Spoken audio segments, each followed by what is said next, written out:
The following podcast contains spoilers and explicit language. Listener discretion is advised.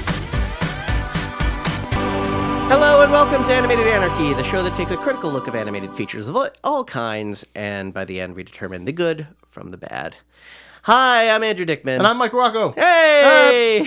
Welcome to another show. It's Animated Anarchy episode 20, and we're going to be talking about a movie that inspired all of us as people.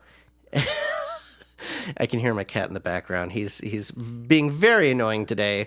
So if you hear him, never mind. It's just a cat. It's not your cat. It's my cat. We're going to be talking about a movie that is actually I had an ulterior motive for this movie. Oh, yeah. Your ulterior motive. I'm supposed to be, and I've been struggling to write an article. I'm writing a 21st, because this is last Thursday was the 21st anniversary. 21st, yeah. Of the release of a Goofy movie. That means it can drink now. Yeah, it's a legal age. Past the age of consent. Except, no. But happy anniversary. Happy anniversary, Goofy movie. And I'm supposed to write an article about it, and I'm like, it's been on my mind, and I think we've all seen this movie dozens of times. So Andrew, I've seen it several times in one day. It's just, oh yeah, we were over at a friend's birthday party, and just need something to put on. We in the were background. waiting for you guys to get back because you were all at Disneyland. Yeah, it was something. a surprise party, and we were just there waiting to be the surprise, and all we could really do was just watch a Goofy movie because I think that was the only thing that actually seemed interesting. And then we got to watch, and then we arrived. We yelled surprise, and then you watched it again. Just put it on. And the thing about it is that I noticed the thing about, and this is kind of shows the impact this movie's had. This movie is so well remembered that there's this. You can still hear him, huh? I have headphones on, and this cat is annoying. All right. Oh, hang on 1 second. But hold on a second. Beep. And then nothing ever happened. Cat's gone. Cat's gone. So cat is no longer. The one with thing us. I was going to say, as I was saying before, I was so. I did not kill my cat. Yeah, I was about to say before I was so rudely interrupted by an animal. Watching this, it's weird. Everybody who was at my friend's party, a lot of them aren't animators or big animation fans, but I noticed that, people were singing the songs. They remembered the movie. Made a big impact. I love the big impact on people. And in my school, you were either a Toy Story kid, a Lion King kid, or a Goofy movie kid. It's weird. And the Goofy movie kids were more, for me anyway, they were more like musical theater type people. Yeah, that's true.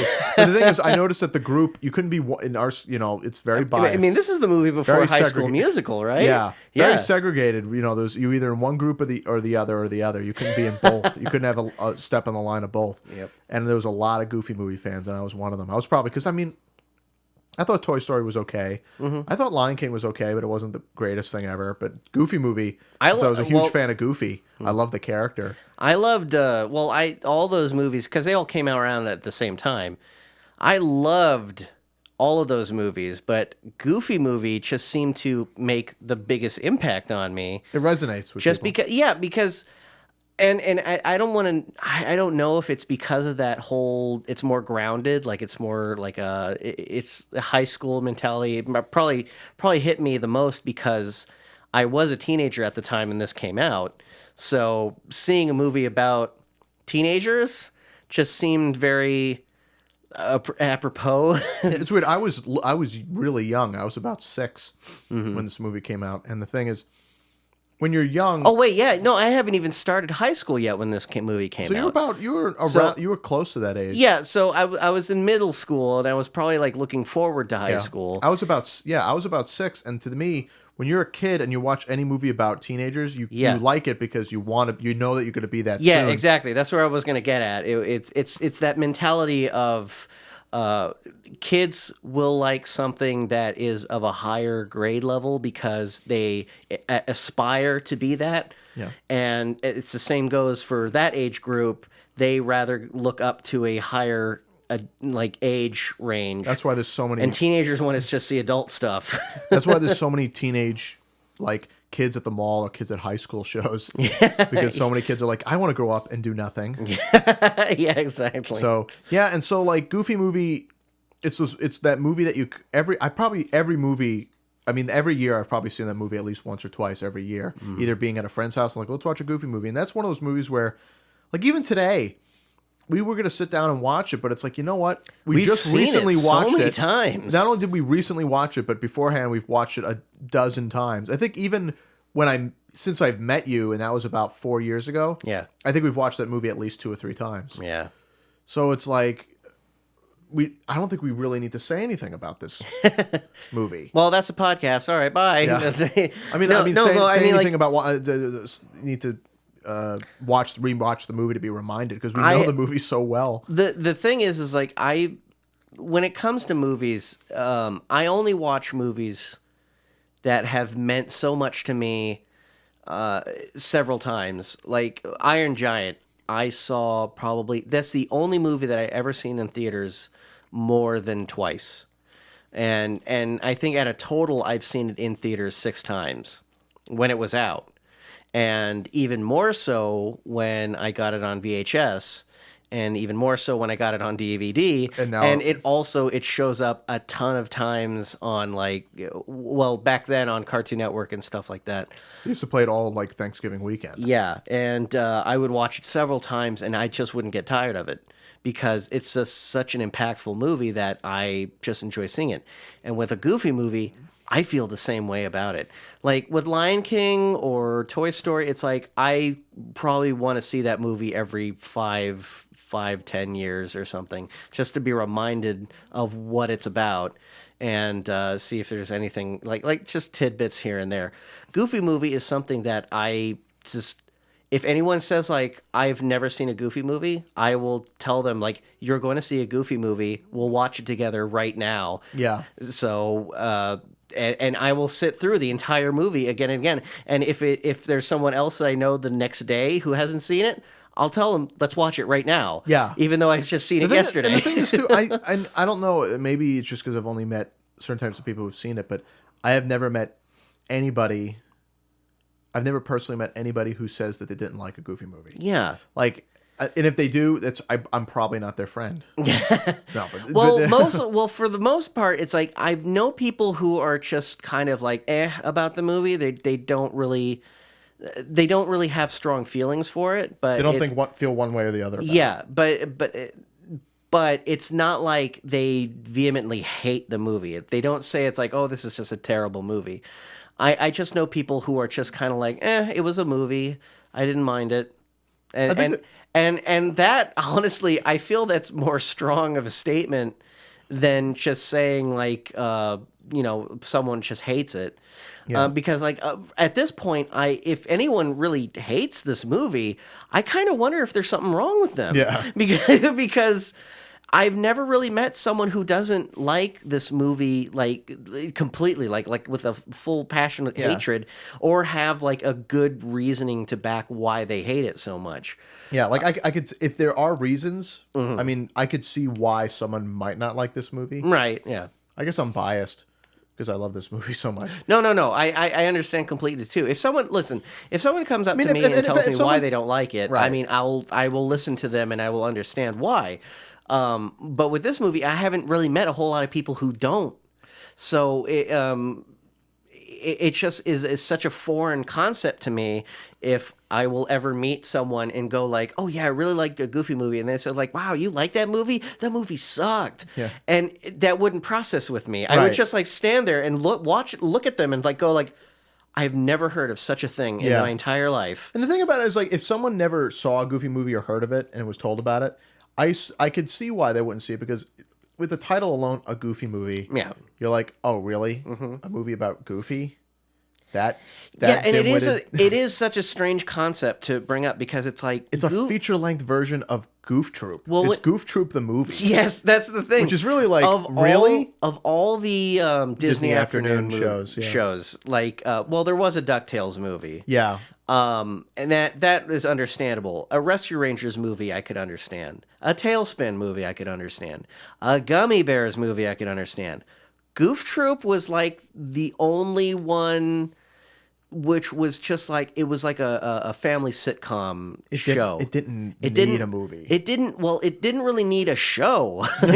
And it was such a weird concept as well. I mean, but even the movie feels like a departure for, like, they were like, all right, you're doing Goof Troop the movie. Mm-hmm. And it's like, okay. And then they look at Goof Troop and they're like, can we just make our own movie? I mean, we can use Max and Pete and Goofy in it, but yeah, that's the thing. That's the thing, though. They use elements from it. Right. And like, they don't even acknowledge that, like, Pete is married and has a wife and another child. Yeah. Or Goofy. There are such funny theories about Pete, like how Peg like divorced him and between the events Pistol. of the show. Yeah, between the events of the movie and the show. Yeah. Like, oh, so they broke up. They moved to a completely different state, and Goofy just somehow, because the thing is, in the show they were next door neighbors in a cul-de-sac. Yeah. And their house looked very specific, and they lived in a very specific neighborhood. Right. Spoonerville, I think it was called. Mm-hmm. Weird name. But then in the show, Wisconsin. In the show, it doesn't really. We don't really establish that PJ and Max are neighbors anymore. Mm-hmm. And I mean, and on top of that, really Goofy and Pete work as photographers in like a department store. Yeah. So he lost his car auto dealership job. Yeah, that's right. He was a car mechanic. Oh, no, he wasn't a mechanic. He was a guy who sold cars. Yeah. No, he was a car salesman, which is such a great, just like position for Pete. It's perfect for Pete, yeah. Because he's such a sleazy person that it just seems like, I'm not saying all car dealerships are sleazy, but that whole mentality of it just seems so appropriate. Yeah, but then it's funny, and the fact that he is married, to a woman that is pretty angry, she's a very demanding woman. Yeah, Peg and her name's Peg, which is hilarious because Peg Leg Pete. Yeah, and they named their daughter Pistol. They named her after Pistol Pete, a gun. Yeah, because that was the names that Pete went under. And PJ is just Pete Jr. Yeah, and it's weird because like even the designs of the characters, because it always bugged me as a kid that why is Goofy wearing like an odd yellow Bill Cosby sweater with that's right. a polka dotted bow tie, and why does he have like he's Goofy, but he has the George Geef face where the skin tone goes around his eyes. Yeah, and I always thought that looked weird to me because I like Goofy, the classic '40s Goofy, where the black skin goes all the way up to his eye. Yeah, and in the movie he looks like the '40s classic Goofy, while in the show he looks like George Geef. Yeah, and I love George Geef. And it is kind of weird thinking of Goofy as like a family man, not so much a family man. He's like a single father, and we don't know what the hell happened to the wife. Someone fucked Goofy. But yes, to put it bluntly, someone had sex with Goofy, and they had a son, and that concept alone just kind of like makes you question, like. The fact that they never acknowledged the mother. The thing is, a lot of sitcoms didn't.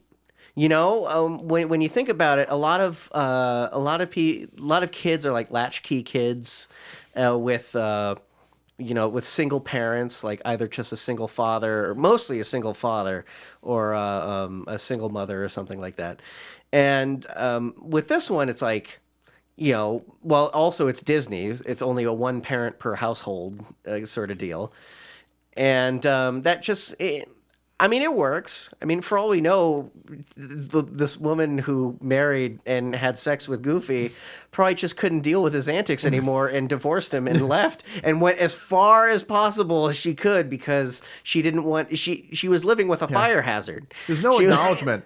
Like in neither the show, but it's fun to think of the theories. Yeah, though. I love hearing about the theories. Yeah, but the show, the movie, and then the sequel, they don't talk about it. No, it's funny. Like I don't think even Goofy. No, they don't. It's like there's a very loose connection to it.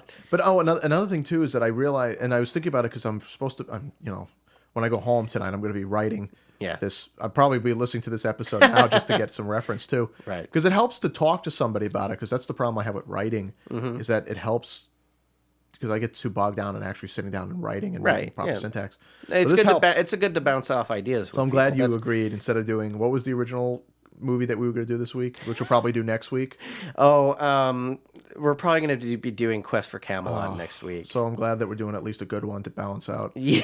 between the American Rabbit. Get it all out in the beginning of Right. Yes. But the thing I noticed about Goofy is that in the old cartoons, Goofy is the key thing about Goofy. I think the reason why people like Goofy is that he's relatable, in the sense that in the old cartoons, he's playing golf or he's playing tennis or he's trying to swim or trying to ski. All the how-to cartoons.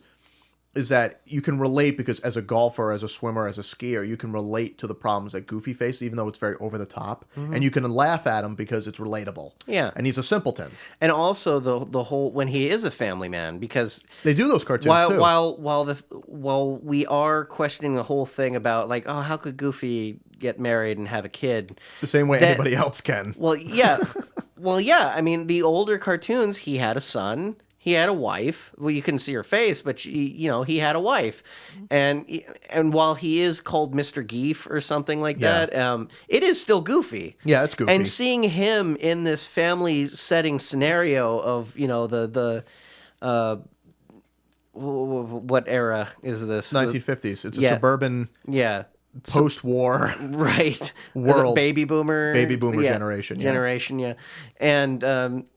Seeing him with a wife, it's like it's not really questioned. It's more like, this is relatable. Yeah, he's a average everyday man that that people can relate to. He's just really silly about it. Yeah, and the thing about him, but he's relatable. But the thing is, since his personality is so held back in those cartoons, like in original cartoons, he's just goofy and he doesn't talk, and he's a silent pantomime character like Charlie Chaplin, going through these antics with the occasional yelp or scream or falling off something.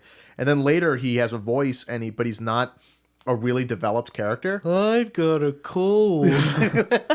Or he's like, can I have a smoke? Smoke. But the thing is, his personality doesn't really shine through. It's very broad. Yeah.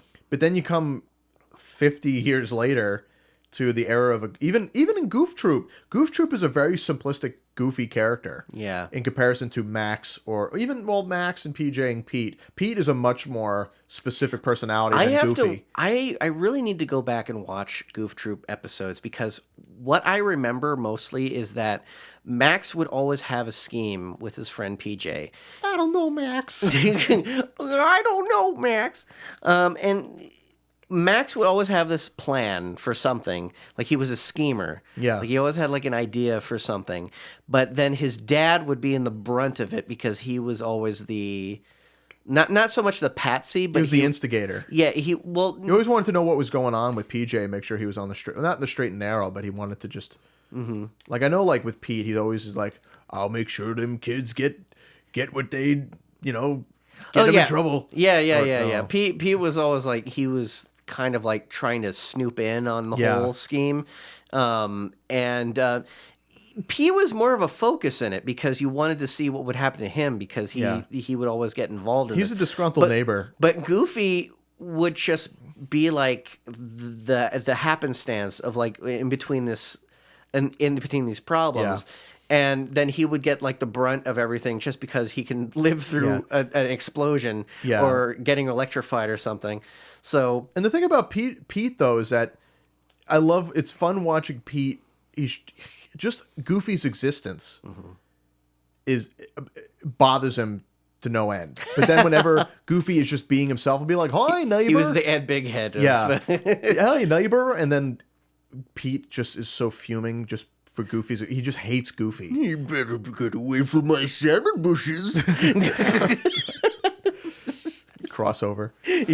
But in this with Goofy specifically in this movie, he's relatable. He's probably just as relatable as he was back in the day, but the thing is, he's relatable in a very, very different way, in a sense that he has now a very nuanced personality.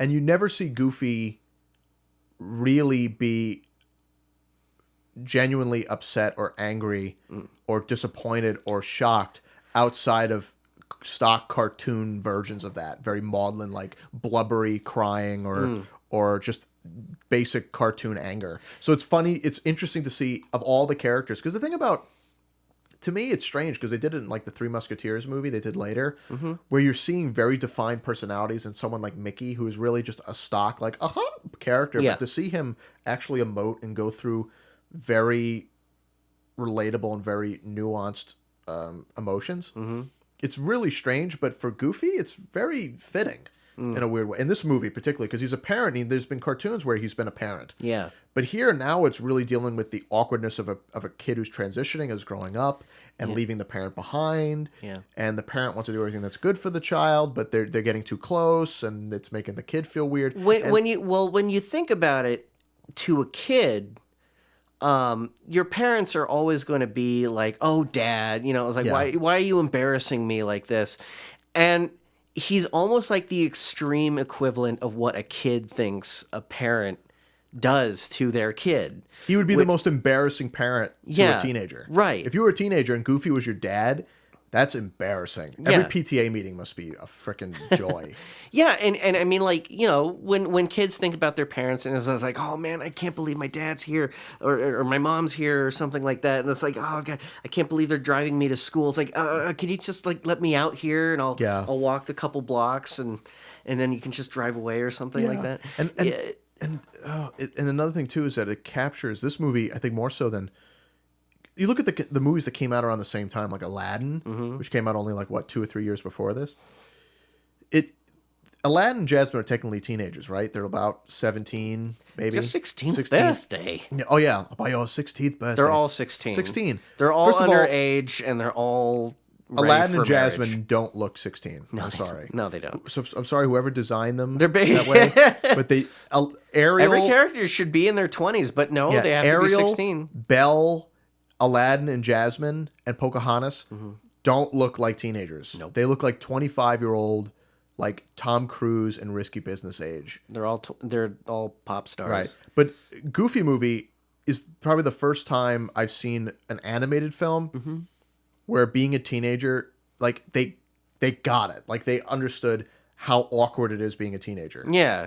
Which Which is really funny because they're really highly caricaturized. It's fucking dog people. Yeah, and the thing is, they did it better than a movie that cost, like, look at Aladdin, which probably cost, and even, like, it came around the same time as Lion King and Toy Story. You look at that, this movie probably had a fraction of the budget that something like Toy Story or Aladdin or Lion King had. And this was animated in France? It was animated in California. Yes. And in France, and I assume probably in some other, maybe Australia. Maybe. I'm not too sure. I just remember France being like the big pivotal focus of it. Yeah. Because there was like a documentary I remember watching on like the Disney Channel where they were talking about how the process of making it, and being a studio in France, it's like they really had to learn the way they had to make the mouths move to the voice actors. Because they're French. Because and they have to, Yeah, and there was like certain words that you had to say in a certain inflection.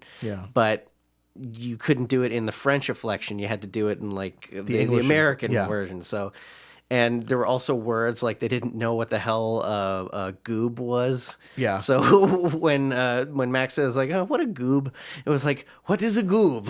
I do not understand. What do we really have to animate to this?" I'm sorry about the stereotypical French school of doing a French accent. Yeah, because when they're in the studio, they're all doing that. They're like, "Oh, look at this! What is this? We're drawing Goofy now." No. But they're all. I gotta be honest. Like, this movie has great animation. Oh, fantastic! I love it. I mean, there are moments where you're like, there's certain sequences where you're like, certain ones. They should have put the top animators on this sequence rather than this one, because there's scenes where they don't need really good animation. But they do. But it looks amazing. Fantastic. And then there's scenes where you're like, oh man, this is a very pivotal emotional scene. Yeah. It should have had. It's a little more muted. It's a little more. It's treated more broadly, and it hurts. Like there's the one scene when they finally confront each other and they're stranded.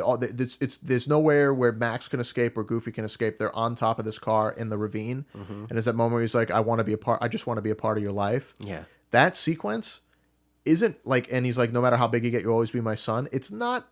It's animated. It's a satisfactory piece of animation, but it doesn't capture the emotional heaviness of that scene. That's everything coming to a climax emotionally between how they feel about each other, their relationship, and it doesn't feel that strong. But then the best looking scene in the movie to me is the scene where Goofy is in the hot tub with Pete.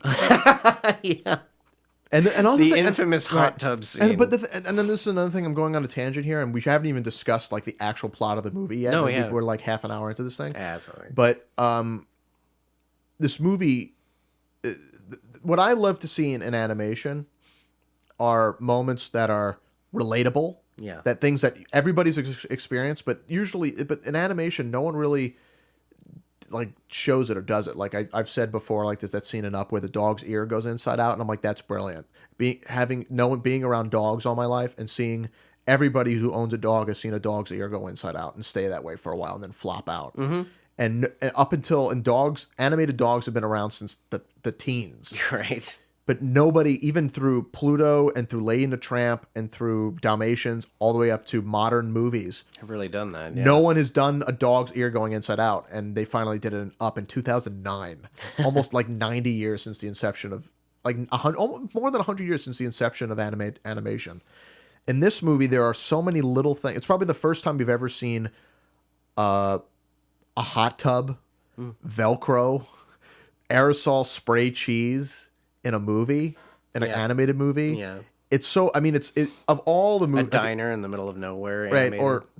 Or better yet, I was going to say. Fat Elvis in the background. But there's one, and a lot of nuns. This movie has a lot of nuns in it. Yes, there's a the lot nuns of follow them. They're in every shot practically in this movie. But the ones, and it lasts for barely a second on screen. They're in a diner, and Max is feeling down, and he's just fooling with he's got these scrambled eggs, and he breaks the yolk of the eggs, and the yolk spills out all over his plate. And it lasts barely half a second, and then it cuts to But Goofy. it's a great little detail, isn't it? But everybody who's ever had eggs, because every time you see cartoon eggs, I always wondered, how do the yolks not break? Yeah. Because I tried, even as like when I was I think I tried first starting because making they're all over easy. They're all like sunny side up eggs. Sunny side up, which are the weakest the yolk can be. Yeah. But every time it gets right in the face and they never break or anything. I never see broken egg yolk in a cartoon. This is the first time I've ever seen an animated film where egg yolks break. Yeah. And it's so stupid. Like people are like, why do you care about something so minute? But that's just it. Like this movie, which really should have just been. It's a very modern thing, though. Right. It's a very, I mean, it's, that's why I say this movie is so well grounded. That it is very rare that you see a movie that is done of the era it's supposed to represent, and it's very 90s. And it's very 90s. But like other movies that were like let's take Rover Dangerfield for example. That you gave me that damn smile. When I see that movie, I don't see it as this movie was made for this modern day. Because even though it has Las Vegas, even though it has like a farm, it doesn't feel like... It feels oddly timeless, like it could take place anytime. It feels like it probably took place in like the 50s or the like... The 70s or like something. 70s or something. Yeah, even so. Like, it's timeless in probably the most obscene, not obscene, but in the most weird, you can't put your finger on where it is. It lives in, the movie exists in a weird, timeless limbo. Yeah. And I'm not sure where to place it. But with Goofy movie, it's like I can definitely say is like that was a movie that was made like for that time of that day in the 90s, like looking back on it, 90s, like even though it's so dated and so 90s. Oh, yeah. It's super 90s. Yeah, I it's still really lovable, Yeah. and it feels modern. Yeah, like I mean, if this isn't dated anymore, first of all, the big star is Powerline, who is a Michael Jackson Prince hybrid. Yeah. Goofy drives an AMC Pacer with an 8-track player in it. Yeah, yeah. That's I remember as a kid being, why is the cassette sticking out of the? It shouldn't do that. But I think that's also funny because that shows like how Goofy is. How you know, old, where? Well, he's so old timey that even he has like an 8-track player in his AMC car. Pacer. And like there's an art and it really does feel like this movie was made. I mean, it came out in 95, but it does feel like a movie from 1992 or 93. Mm-hmm. It's that Beverly Hills. I mean, they even reference Beverly Hills 90210. Oh yeah. In the movie, but it's so it feels genuinely a part of this age. Mm-hmm. It doesn't. It's a weird universe of dog people. But it also I mean, I would even say today it's kind of relatable just because of the fact that, you know, there are still kids in high school who are embarrassed with their parents. There are still pop stars out there that a lot of kids look up to because we hold this huge expectation to our superstar pop stars. Like, hey, we have American Idol. Yeah. Like, which is now ending. Which is so surreal now. But we still have other shows like it. Right, but the thing is, I remember when American Idol, I mean, I could give a rat's ass about American Idol, but it's so weird knowing it's been around for ages. It's been around for almost, 15 years? Mm-hmm. But what I mean, it's like there is a standard of looking up to a person who can sing. Right. Which is what this movie kind of represents. It's like that is what all the high school students look up to, is this pop singer that has made such a rock star status that anything you do like him is going to be, you know, popular or you know, you're going to be looked up to. Like right now, Max is a nerd, but if he acts like Powerline, people will love him. Yeah. So it's like, yeah, that's a very high school movie mentality. Yeah, I mean, it's while it is very 1990s, it's very. It can relate to someone who's growing up in the 2000s or the 20aughts, which is sound. I don't know weird. how long from now it will be dated, but right now it just seems timeless to me, considering the day it came out to now. Yeah. Looking back on it, it's like you can really tell the 90s portion of it, but it really does say a lot of our society. you know, like all the happenstances that are happening. It's like you don't want to go out on a road trip with your parents. You don't want to just be embarrassed by them. You want to look up to the rock stars and, you know, everything. And that's something that I would say a lot of teenagers go through. Yeah. So it's weird. We haven't really. I mean, a part of me is like, do we really need to talk about the plot of this movie? Really, the plot of the movie is that we start off with Max, who has a wet dream about his. And it's so weird because they're wearing white. Yeah. The virgin white. I didn't think about that. Because the thing is, when you think, like, if you didn't see the title of this movie and you go into this movie and you see this beautiful cornfield with Max, and it's like, what is this movie? And then you see Max appear, and if you didn't see that beginning of this movie, you would have been like, what is this movie? And then it's like, what the Baby Goofy? That's like, not, Baby Goofy. Young Goofy? Yeah. And it's really, I mean, it really, and that opening really sets the tone of the movie that he's really embarrassed. He doesn't want to be anything like his father. Mm-hmm. And he turns into a monster. Yeah. And Goofy is a monster in his eyes. He's at that age where his father embarrasses him. So like that, it's like, it's that fear of growing up to be like your parents. And that like, you don't want to be a carbon copy of your father. It's like Bart doesn't want to be a carbon copy of Homer. Yeah. You know? I mean, I don't want to be anything like my father. So it's kind of like I can relate to that. And then also, like now he's going through a phase where when he laughs, if he really laughs, he goes like, and he's embarrassed by it. Yeah, it's his puberty. Puberty by vein of goof. Yeah. But yeah, so you see, Maxley, when your teeth grow out outside of your lips, that means that you're turning into a man. Beautiful, beautiful teeth. But I wonder how he kisses. Like, first of all, his mouth is his chin is all the way back here. I don't know, because if he kisses, he's got to bring his chin all the way. Imagine having to push your chin past. If your chin was set back here towards your neck. and then you had to like pucker up for a kiss to go around your teeth. I mean, sucking through a straw as Goofy must really hurt and be very strange. Oh my god! Don't think about it too hard. This is a design flaw that we didn't need to address. I think those like two teeth, those two square like things that are sticking out are just like connected to his lips, and they're just like they could move around to whatever mouth shape he can muster. I always wonder because they disappear when he gets really upset, like or sad, like. Like I always wonder if there's a part of his mouth that's just really dry. Because at that point, you never see him with his. Do you ever see Goofy with his teeth, with his mouth closed but his teeth exposed, looking up at his head?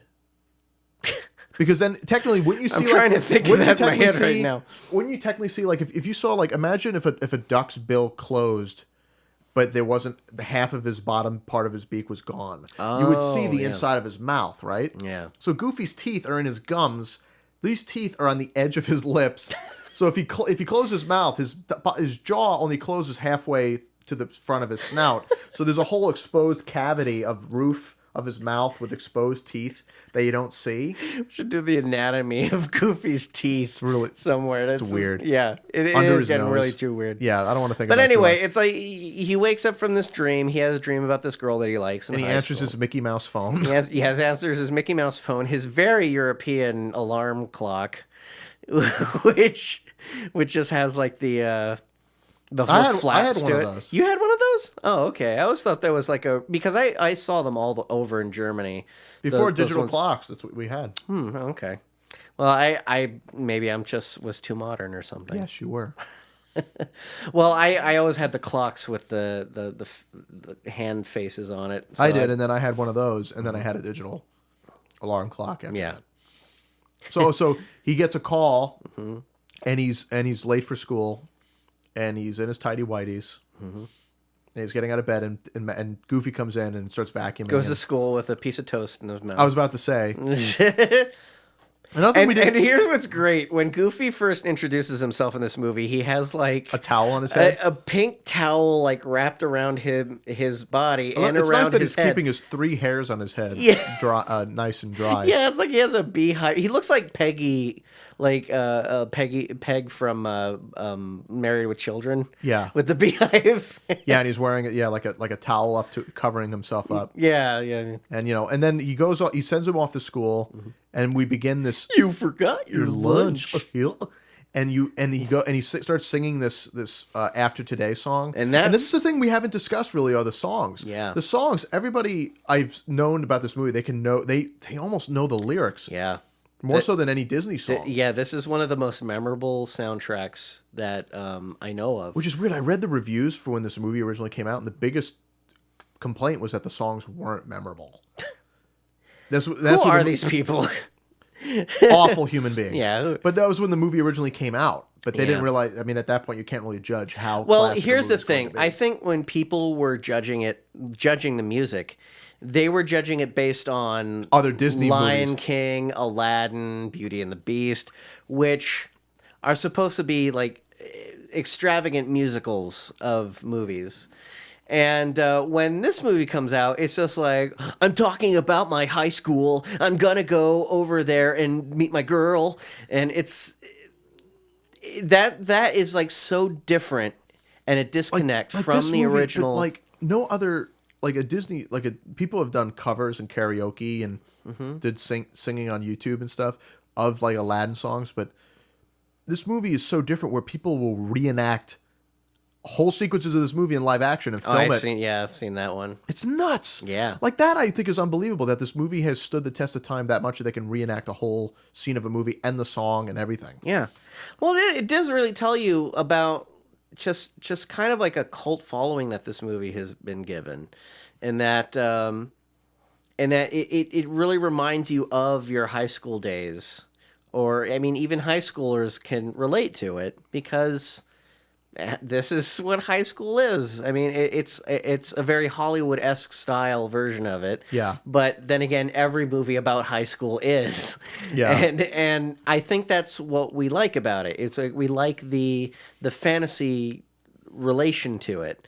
in that like we all want to seem like we're the spotlight of the entire school. We always want to seem like everyone else is weird except you.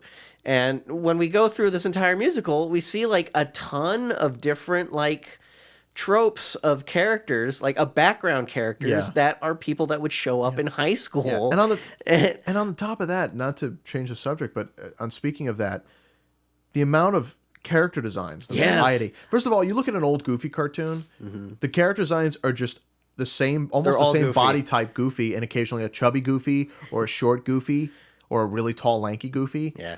And very little between that. This movie, they're all generally the same species of non-species of dog. Yeah. We were joking about this, that if this is in the same realm as where Duckburg is, we're basically watching the minority. No, ducks are the minority. Or ducks are the minority. Ducks are the minority. They're the 1%, right? Ducks are the very small percentage. Yeah. Because you have, Donald and Scrooge and the nephews and Webby and Beakley. But they're the and rich. Gyro Gearloose, who's I guess technically a chicken. Yeah. And then Gladstone Gander and a couple of those characters. And Glomgold and Magica, which are the only... And they're all rich. And they're all... No. Well, yeah. Not all of them are rich. No, but most of Gyro them are. isn't. Most of them are. Donald definitely isn't. But the thing is, then the rest of the world is mostly dog people with the occasional pig or occasional Mickey character or Horace or any of these other characters. Yeah. So a weasel. There's or a weasel. There's a couple or weasels. Pete, who's supposed to be a cat, which I know, for me, I knew that he was a cat. Yeah. Because I've seen Steamboat Willie as a little kid, and I knew he was a cat compared to this mouse, and I knew that. But when you really look at Pete, he is as much a cat as, like, Goofy is a dog. Like, Goofy is really a dog, but I mean, like, Pete is a cat only. The only way you can they're tell almost caricatures of the animals that they're supposed to represent. Because a cat doesn't have a snout in that they're like that. also caricatures of people. Right. So. But also, like, the variety of designs you have, you get some really great variety of character designs in this movie. There's hick people at the possum park. Yeah. There's old dogs and young dogs. There's nun dogs. And NUN dogs, right? NUN dogs. They say like they're a non-dogs. Yeah. But then the weirdest, probably the weirdest design in the whole movie is probably there's a weird nerd in the crowd who goes, "Stacy, talk to me, baby." Oh, yeah. It looks like they were making fun of Ren from Ren and Stimpy. He looks like a Ren and Stimpy dog. He does. He looks like a really deformed chihuahua with acne. It's like they were going like a little bit off the whole model of the idea. Even in the first 5 minutes of the movie, you see probably more variety in character design than you see in the previous 50 or 60 years of Goofy cartoons. Yeah. Or Disney. In a sense, it's like that's why I like a lot of movies like let me put, for example, Home on the Range, the human element of that entire movie. I love the character designs, the caricatures, the broadness of all the characters around it, how nice and broad and very stylistic they are. And unique. Yes, unique. And oh god, what I'm trying to remember the other movie that we talked about Sword recently. in the Stone. Sword in the Stone, exactly. Well, it's the same general kind of design element. But in this sense, it's even more stylistic because that they're animal characters. And not so much like a Zootopia type of caricature. They're more like, we have already established what these characters are since the 30s. Goofy, Mickey, Donald, what their cartoon world is. Now that we have those established, what would they look like in the modern world? And who would everyone else look like in this world if they were of the same type of species? Yeah. And it's like you're establishing a huge cartoon world of these stylistic, caricaturized, weird-looking. It makes it so broad, and you can have endless possibilities with them. And that's they really stretch the limit of what they can. Oh yeah, there's characters that are just like so freaking enormously and fat that it's like you wonder how they can even. Because they have tiny legs as well, and so you wonder how they can lift themselves up. I mean, just look at. I mean, you really see the backwards end of America when you see like people at the Leicester Park. Yeah. And then the one thing that always bugged me was there's a scene after, Every character in the diner is huge as hell. Yeah. And Max gets to school, and then we cut to we see Goofy working as a photographer at a department store with Pete. And the thing that always bugged me was that there's this cute little girl. Yeah. And this mother who looks so like she has been through the hell and back. And the fact that this kid I feel so bad for the parent, for the child. It's just like they don't fit. I feel bad for the parent because I've seen mothers, or maybe she was a grandmother or something like that, or an aunt or whatever. Who knows? Which aunt brings their niece to get their photo taken at a department store? I don't know. That's just it. That's why that and they don't look very similar. But that I think it was funny about it is that it kind of shows that the kid is a little bit of a pistol. Yeah, he's very. Oh my God, she's almost like Pistol from Goof Troop. Oh my God. No, Pistol is way different than who this girl is. But what I mean is, like, she's very energetic in that the mom or whoever she is, she has dealt with this her entire life since she was a baby, and she knows about it. She knows what she's capable of. She's just going to let someone else deal with her for a couple of minutes while she just stands there and watches. All that she needed was a cigarette. In what minuscule time she has before she gets her back. So it's like, this is her break time. But yeah, and it's like, it's so funny because it's like that caricature of that person tells a story just by the way she looks and her position and how she acts. And she doesn't move. No, she doesn't. She's practically a still drawing. And the fact that there is no movement and you just see that position of her standing, it's like, that tells you right there what kind of character that is. And the character design does tell a lot about who that character tell who that character is. Yeah. And even like mostly all of the characters in this movie, all the background characters, if you just took a screenshot of them and just saw them what they were, you could tell what their home life is like. Yeah. You could tell if they've been like, what their lifestyle is. Which doesn't explain Roxanne and her giant bulldog father. Actually, I could. I would explain that there are. I mean, me growing up, I remember there were girls in my elementary school who were so cute, but their parents were just monsters. Yeah.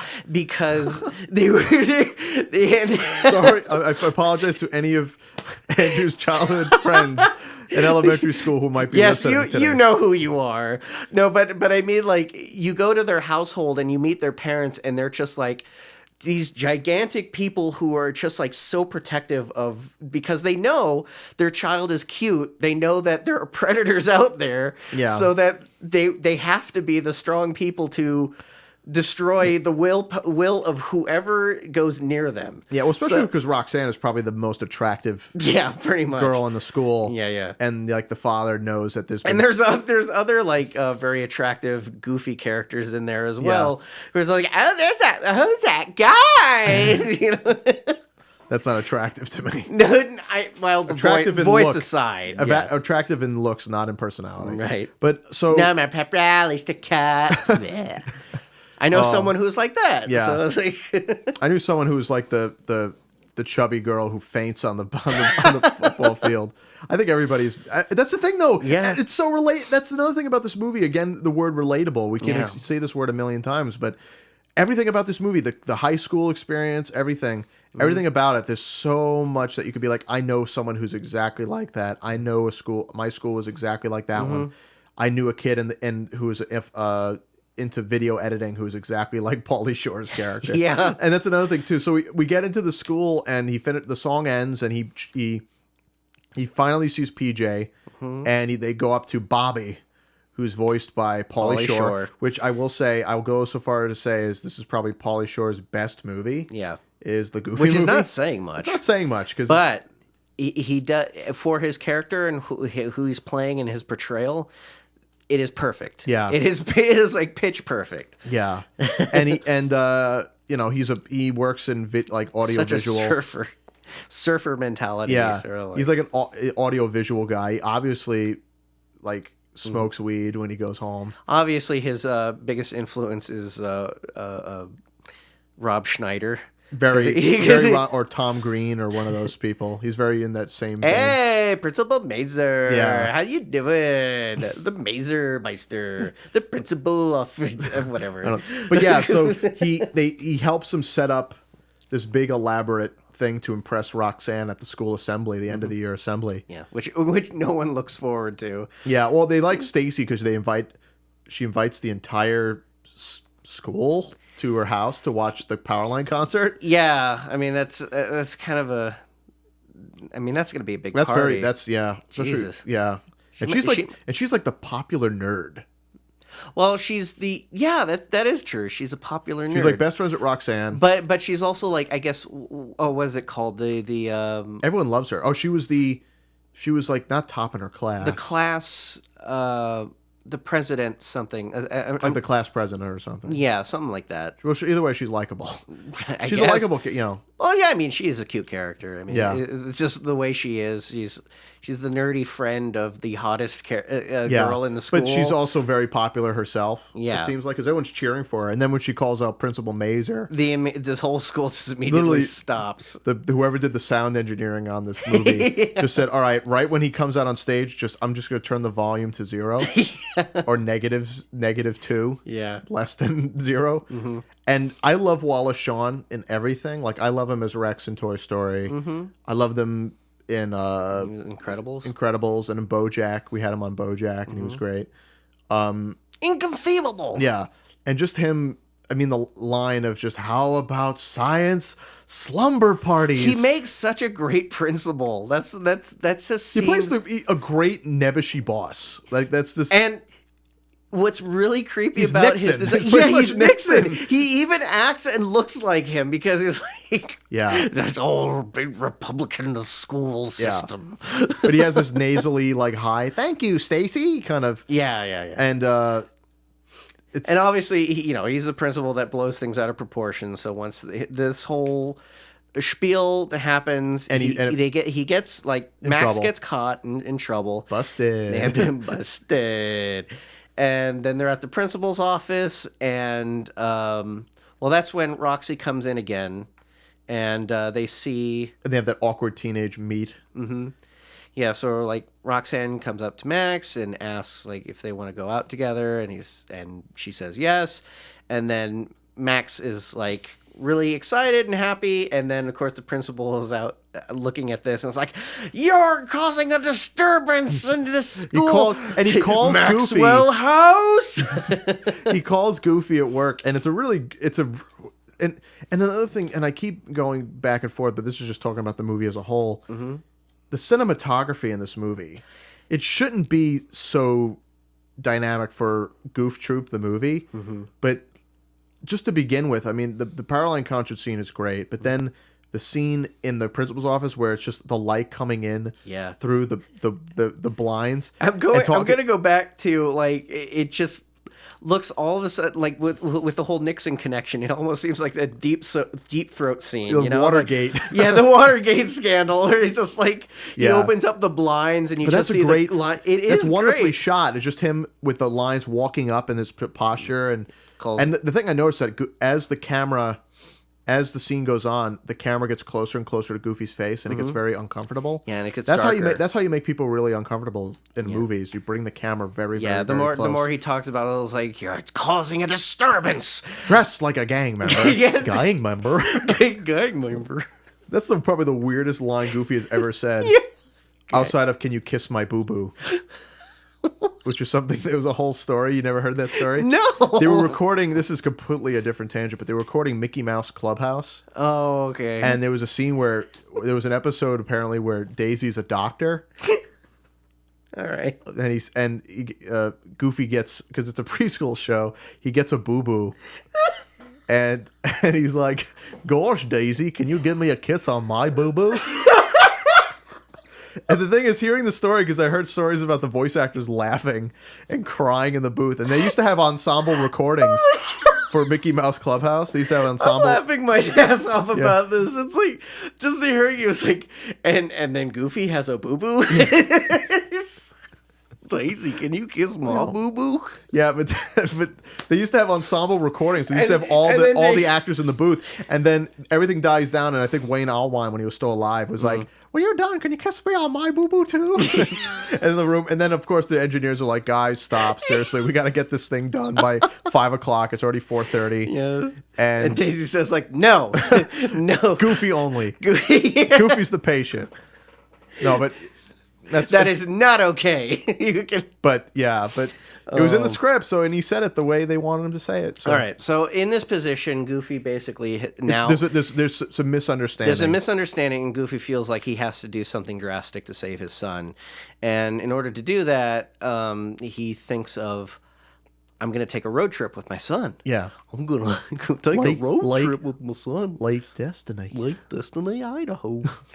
And he comes up with this plan, and as soon as Max comes back, I mean, he's now the popular kid in school. And then he gets to do, because he's so pumped with popularity adrenaline, he can now there's the issue, and he could save children from getting electrocuted. Yes, and he can on his way home, and he can skate through traffic and be amazingly fly. Yeah, now he's Superman. He's in this scene. He's probably the most 90s. In this sequence, because he looks like Poochie. Oh, he's God, Poochie. I was thinking about that. Yeah, I just didn't even. Max just turns into the Poochie and then runs down on a skateboard and goes through. Apparently, they're doing tunnel work on a street with a giant tunnel with a giant concrete and tunnel. He goes, "Cowabunga!" and just Reaganomics, and flies off into the house, and and then he gets home and Goofy's packing up the car. Yeah, and tells Max that we're going on a road trip. Of course, Max is really upset about this, and they have a great little back and forth. And they're on the road. And they, has to stop by Roxanne and tell her. Oh yeah. He was just like, "Goodbye, Roxanne, Roxanne," and then he tells. I love how there's no drawings when he pops up from saying Roxanne to Roxanne. Yeah, he literally just goes. He's literally at lowest ebb. Yeah, just that's what I love. I love that too. No in betweens from one, because it really shows the shock of someone when you have no in betweens. Doink. Yeah, doink. And then doink. And then he goes to Rock, and he has to break the news that I can't go to the party and cancel. So he comes up with a lie that he knows his dad knows Powerline. Knows Powerline. Really awkward teenage thing to say. Yeah, and it's like, your dad knows Powerline. She doesn't say that. She goes really? She's like, really? You're not going to the party? You're going all the way to LA for a concert? And he goes, well, my dad knows Powerline, and we're gonna, And then You have a Porsche. Who the fuck are you? Oh my God! Look at her butt. We're gonna go through the whole. I don't. No. No. But yeah. So and then he lies, and he feels now even more miserable. He's like, what did I get myself into? Yep. And then we begin this road trip, and of course it begins. So first of all, I mean, I know apparently according to the trivia, they're in. We'll get to the trivia. But they're centered in Ohio. Yeah. But the thing is, when I see the beginning of that road trip when they're first driving, to me it just screams New Jersey. Yeah. There's just dirt and billboards Yeah. and just a lot of intersections. And I remember because I drove across the country twice to get to move. Once to bring my ex back to when we were still dating back to Washington, and once when I moved here. And I remember driving alone, and getting through Jersey was a nightmare. And it was just a lot of off ramps, and there was smog and factories with flames coming out of the top of the. You think if they were in New Jersey, Goofy would have a completely different accent? I know. And he would probably curse an awful lot. We'll get a Philly cheesesteak. And he just yells at them, "Hey, fuck you." Asshole. Newark. Whiz with or without? Oh shit! I took the exit at Newark. God dang! Why is he? I don't know. It's certain. That's the thing about Goofy too, is that compared to all the cartoon characters like Bugs Bunny, who are based in specific regions like Brooklyn Bronx or things like that, Disney characters have absolutely you can't determine where they are. Like Goofy's a hick, but he's not. You can't say that he's Southern or Northwestern or from any specific part of the country. He's just Yeah. Yup. But yeah, so they drive, and it's very awkward, and he tries to bond with his son, and his son wants nothing to do with him. So he comes up with this song. And he sings this Open Road song, which is probably the most jaunty tune in the movie. Yeah. And Yeah, in terms of music, this as a musical, it's all over the place. I mean, you have like a High School Musical type song. You have two then Michael you have Jackson songs. Yeah, and then you have the Road Trip song, which is very country-esque and jaunty, and then the last song, which is Nobody Else But You, which is just a somber, how would you describe it? It's weird. I like the song, but I will say it's probably my least favorite song on the movie. Yeah. I like Lester's Possum Park song. Oh, yeah, it's very well. So they do this whole open road thing, and they drive. They're driving, and then you meet all these weird people on the road, and which join in on the song. And even some of the lyrics, it's like just a week of rest and relaxation, and the odd romantic episode, and it's this really like woman and this tiny little man with a little mustache and this little tiny car. I love you, Danny. I love you too, precious. Pretty much. And there's even like Mickey and Donald are on the side of the road in one shot, and I remember as a kid being like, what are they doing? Yeah, I want to see that movie. That is something that I always wanted to see, and we keep discussing this. It's like there should have been another movie to follow this, where it follows Mickey and Donald on some kind of like the Road to movies with Bob Hope and on the road to somewhere. Yeah, but it's like those comedy movies where they're just going somewhere and then they just meet up with all these different things, because Mickey does show up a lot. He shows up in the audience of the high school. I don't know why he's there, but he also shows up in the audience checking up on Max and making sure he's okay. Hey Goof, I went over to high school and I want to clarify some things. He actually wasn't a gang member. He actually was just putting on an act, and his principal kind of overreacted. Probably would have saved you a whole lot of trouble. Mick, why are you spying on my son? Gotta go. And then he's with Donald on the side of the road hitchhiking, which at that point Mickey's got his own phone that Max has been using. Oh yeah, I was like, why would he need to hitchhike? He should be rich and famous. Yeah. And then on top of that, at the end of the Max movie, also mentions Donald Duck because they're going with my best bud. Oh, Donald Duck. Yeah, which I thought was funny. Which Goofy, he's friends with Donald Duck. And another thing too is that at the end of the movie, at the Powerline concert, Mickey's there, but Donald isn't. So what happened to Donald? Yeah. And what somewhere in between that trip, I had this whole scenario where they're all of a sudden in this sort of Texas Chainsaw Massacre type situation where Donald is being chained and skinned alive, and Mickey just barely gets out of it. Donald, I'm going to the concert in L.A. So he just shows up at the concert wow, I forgot about everything that happened. Donald gets sucked into a wheat thresher in Nebraska. Halfway through Iowa, he gets... Donald gets... Then after that, it's I know what you did last summer sort of situation. Donald gets arrested in Iowa for stealing corn. and I don't have enough money to bail you out, buddy, but I'm going to have fun at the concert without you. So anyway, we're forgetting that Goofy... This is the Goofy movie. Yeah. And even, on the road, there's all these different... There's a corpse. Yeah, there's a singing corpse. There's a guy who's tied in the trunk. Mm-hmm. There's a wolf in a jail. And it's the only wolf that we see in the movie. Yeah. And he of course he's going to jail. Yeah, because he's a wolf. Racism is prevalent everywhere. Pre-Zootopia. Well, we're pretty determined that wolves are evil. So anyway, so they go on this road trip, and then Goofy's like, "I got a surprise for you," and brings him to the quintessential side of the roadside attraction theme park. Because I don't really see any rides. Right. There weren't really any rides at Lester's Possum Park. It's basically a show and playground. with I assume they have possum pie and it's kind of like cheapo Busch Garden. Not even Busch Gardens. No. It's a roadside attraction. Yeah. It's like the largest. It's like Gatorland in Florida, where you just see a bunch of alligators, and you might be able to get a gator toy. And there's not even a golf course or anything like that. Yeah, it looks really scummy. And there's all these hillbilly hick people. This is their fun weekend. And that kid that always bothers me. Check out the dork. and dark, Junior. Oh, and how about the kid? The kid with the two teeth. Yeah.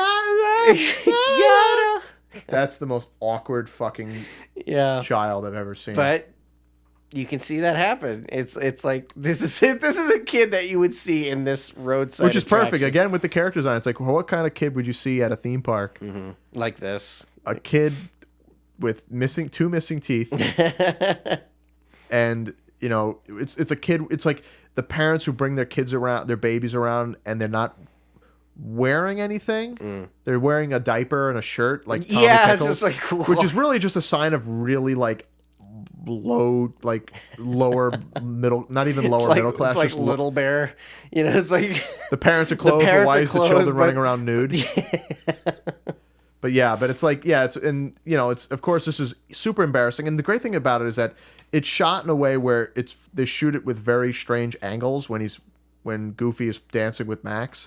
So it makes it feel really discombobulated, and you feel really alienated and embarrassed for Max. Yeah. And then there's our first. But at the same time, it's like you see how much of a snot he's being. It's like, because as a parent, it's like you're seeing, it's like, why? As a parent, you don't know why the hell he's acting like right, this. and also he's still upset because he wanted to date. He wanted to go. But he didn't with tell Roxanne. Yeah, he didn't tell his dad about it. Right. He just basically is being a snot. He doesn't want to deal with this. But this is the last thing he wants to do with his life, and it couldn't get any worse. And of course, his dad embarrasses him even further in front of people, and that he doesn't even know. It's our first major blow up in the movie where he screams at Goofy, and Goofy feels really bad. And they're camping on the side of the So they're camping and they're going to go fishing and everything. And then Pete comes and nearly kills in with his Goofy, gigantic RV, which I always loved. I always wanted to ride in that RV. That RV looks great. Which also is like, you would see Pete in something like that. Yeah, but in his salary, he's like a photographer or something. I don't know. Maybe he has a good. Maybe it's all that car salesman money. Very expensive, Douglas. Yeah, very expensive. Magic, like Mr. Dink money. Yeah. Like, where does he get all this money? Is he retired? I don't know. Yeah. But either way, they're in this RV, and it's so weird. And this must have been weird in the script. So Goofy and Pete have a heart-to-heart talk. Mm-hmm. It sounds weird when you think about it.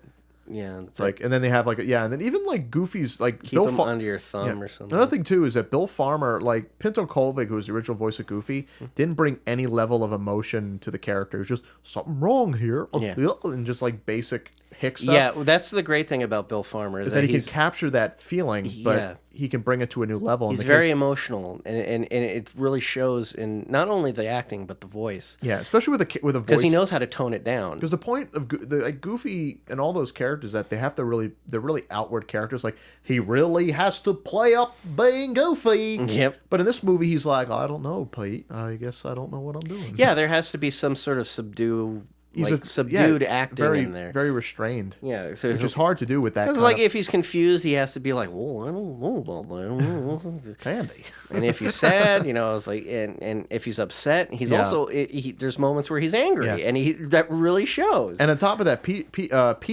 Jim Cummings is Pete. Mm-hmm. Is like, I love the old Billy Bletcher yelling Pete from the old cartoons, and he captures that quality, but he adds just a wonderful layer of sleeve. Yeah, that's a good way to put it. That's a good way to put it. Like, you could just tell that he's like, there's saliva pooling underneath his tongue. I wouldn't go that far, but he put the mental picture. He definitely has that car salesman Goof, Oh, Goof, let me tell you about the way of life. You see, we're the big fish. We eat the little fish. Yeah. Something like that. Yeah. But it's really neat. And then, Goofy, actually, after listening to Pete, be stern to Max and says, "We're going fishing." Mm-hmm. Nile. Like, Nile. Boggle. Turns into Hank Hill. Boggle. But so they go. Well, we're gonna go fishing, boy. You're gonna give me the goddamn video game. I don't want to make a connection to like Hank Hill and then Max like, I'm okay, Dad. So anyway, they're fishing, and he shows him something called the perfect cast, which is what his father taught him, and they hook a stake from Pete's barbecue, and They catch Bigfoot. catch Bigfoot, and it's the most creepily designed Bigfoot ever.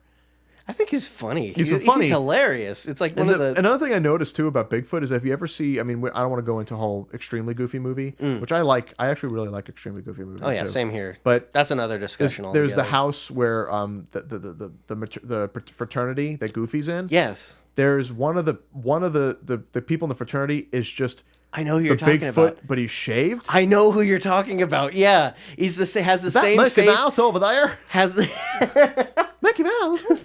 yeah, he has the same like But whiskers he's been on his shaved. lips. He's Yeah, he's like in disguise.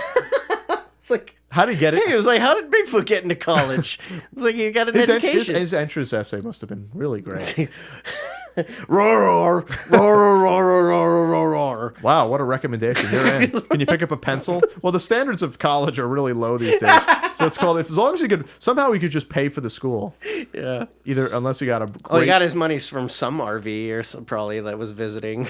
all the money that Goofy had in the car. Oh yeah, because all the stuff that it's also amazing to me how much stuff they lost during their trip. But then kind of regained again. Yeah, because like every once in a while, it's like they pass through something and they just hit like they hit like a low bridge somewhere, And they always keep knocking off like their pans. I even noticed there's even a picture on the map that says, "Don't forget the saucepans."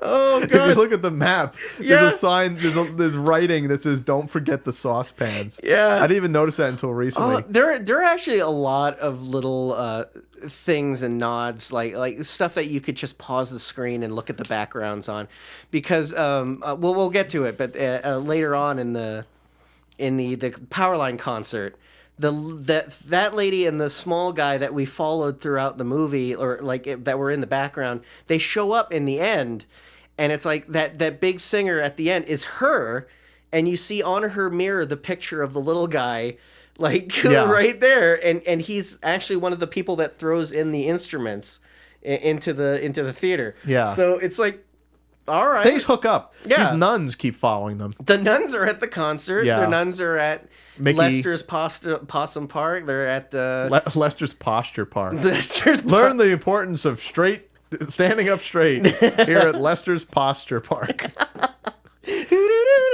Buy our back hat. our back. So Here's some back yeah. braces. So they get chased by Bigfoot, and they're locked in the car. And This is a moment where they can connect. because there's nowhere else they could go. That's I've noticed that whenever they have a connection, are the moments where they're locked together and they can't escape each other. So later in the movie, they're in a canyon floating on the river. There's nowhere they can go. There's these high walls. They can't climb out and escape each other. They just have to kind of just be there and face their problems head on. That's a good way, because it's like in order for them to connect, they have to be in a position where they have to connect. Right. And anytime they don't want to connect is the times when Max or Goofy either get out of the car and walk away. Yeah, and Max talks separate. to PJ. It's like he wants to go somewhere else where he doesn't talk to... Yeah, to be, and same with Goofy as well. Talks to Pete. They separate. They physically separate. Yeah, Goofy goes into the hot tub just to relax. I'm going to hang out with your father naked in a hot tub. God, the Speedo that the fact that it's a wonderful, like, revealing it's a banana upshot. hammock. Yeah. it's a banana hammock? It's a pink banana hammock, and it's like just... First of all, and it's also like an upshot. Yeah. Goofy is under... First of all, also, I realized something. He's in scalding hot water, and his eyes are open looking out at Pete. And then I don't know what would hurt his eyes more.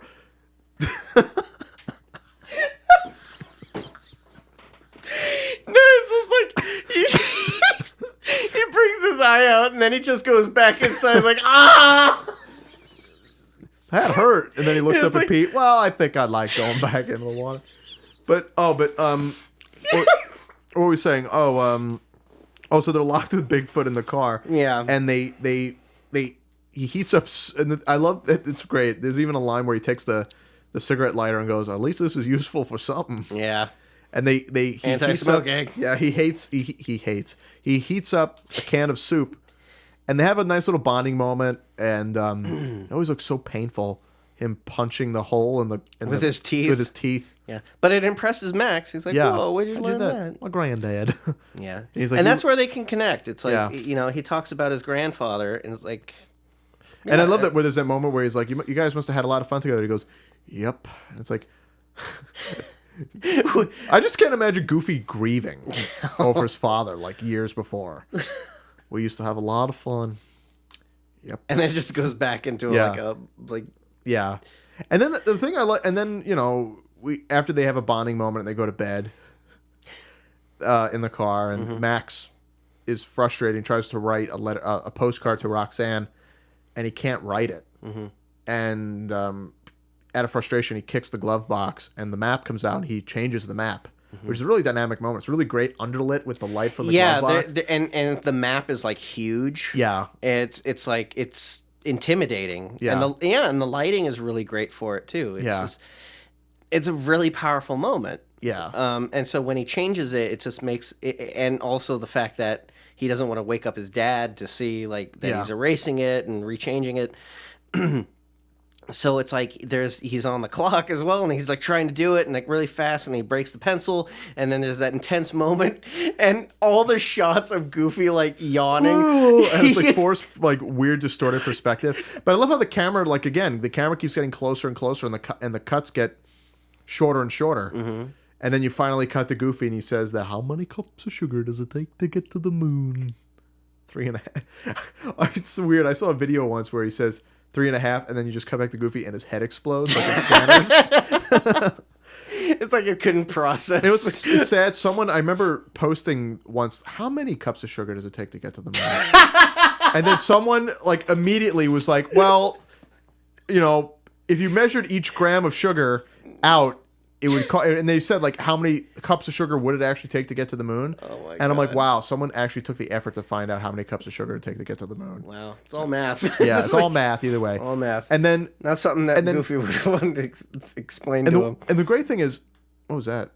I heard a weird hum. Either way, and I love. Part of me was like, why don't they explain it? And then I'm like, wait, it's better that they don't explain it because it's like it's up to your imagination. Right. After that scene, they just cut to them at the diner with no explanation of how they got away from Bigfoot. Yeah. And got their stuff back and all that stuff. You almost want to see like there's a huge scar across like Goofy's face, and it's like, I wonder what happened there. It's like I'll never use barbecue sauce in lieu of suntan lotion ever again. But yeah, they never show how they escaped from Bigfoot, which in a way I'm kind of glad. Because I'm glad too. Because even as a kid, I was like, I don't care. Well, I mean, there's like a bunch of stuff that we were reading up on trivia of things that could have been about this movie. Like Pete was supposed to be a trucker that follows them. Like in what was it? Duel? Like in Duel? Yeah. That would have been frightening. Yeah, that would have been scary. It's like, I'm watching you, Goof. Because of what? Goofy accidentally cuts him off in traffic, so he just continuously chases after him. His mind snaps and he has to kill Goofy and Max. And then he goes off the waterfall. I don't know. I don't know what. And then there was also like a whole scene where Goofy's talking to Donald on the phone, where I guess Donald's a travel agent. And, he's trying to say like where they should go. And Goofy's just like, I don't understand what you're saying.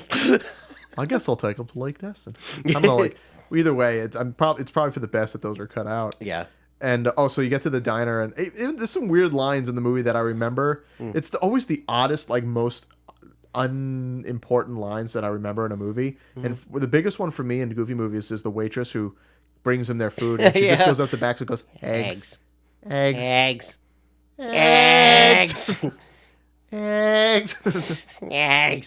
And also, I always do that every time I'm like in a diner or something, and it's like eggs. Eggs. And the painting. Here for the lovely couple, Mazel Tov. Mazel Tov. The painting of Max looking down at the eggs, and whoever painted it even painted the slightly like crispy edge of the egg. Yeah. It's so well painted. Something about these eggs, man. I want that I'm background telling you. hanging on my wall, like in my kitchen. Yeah. But that's where Goofy decides like to give him the map as the navigator, because Yeah. that also will help explain like why doesn't Goofy know about Yeah. the change in direction. And then there's a whole big montage about them connecting, and there's also moments where it's like Max looks to Goofy as like, oh, maybe I should start thinking about my dad. I'll and bring what him he to would the like. giant house of yarn. Yes. And have him interact with a mime. It's like, oh boy. Yeah. And it's like, And Carl's butt. yeah, yes, Carl's butt caverns. Most obvious Whoever joke. Carl is. And then it all ends at this hotel or this. It's like a themed hotel, the Neptune Inn. Yeah, and it's all like Waterbed underwater with fish theme. in it. Yeah. What those fish have seen. Oh my god. Pete for one. Oh god. No, those fish are dead. Those fish are like that fish is pate. There's all those fish just like You just hear that screaming fish. Pete. Pete, I heard a lot of screaming from your room. What was it? Oh, the fish are dead. They always put too many fish in these. Yeah.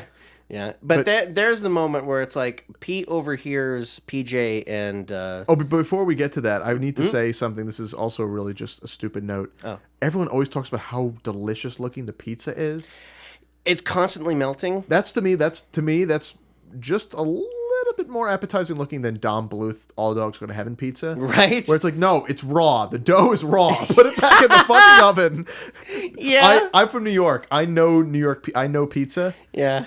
I'm an aficionado of pizza, meaning that I like to eat it. Raw dough. It's like, it's raw. It needs at least another good 5 or 10 minutes back in the oven. Put it back in. The cheese is falling off. Well, that's why they gave it to the dogs. That's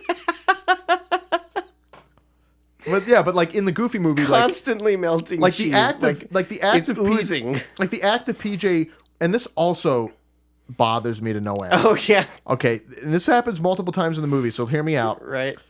It always bugged me as a kid because I know that the reason why Mickey and those characters wear gloves was originally back in the 20s when they animated those characters. If the character ever had to pass his hand across his body, like Mickey, Yep. the hand would disappear. Yep. So they gave him gloves to make it easily identifiable in silhouette if he goes up against his body.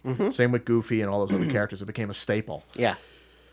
But then, as a kid, when I watched the shorts and the movies and everything, it always bugged me when they were handling things like food or paint.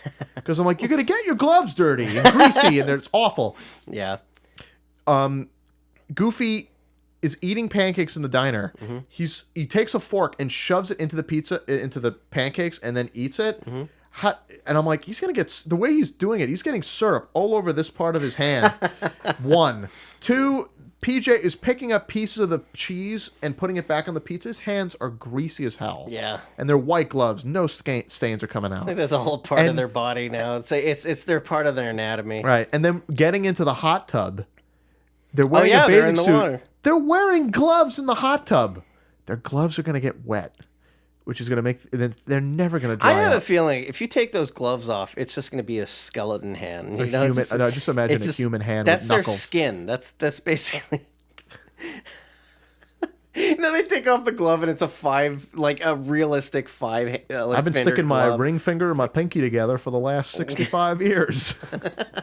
But yeah, so then we get into the hot tub scene, which to me is probably one of my favorite scenes in the movie, just because of the acting is so genuine between Pete and Goofy. Because Pete is trying to tell Goofy that Max cheated. But Pete secretly wants to, like, Oh, in a way, yeah. you could tell that He's pretty malicious about right. it. And even like you could tell that he's debating, but he's fake debating. Yeah. Where he's like, I don't I mean hate to to be the bearer of bad news.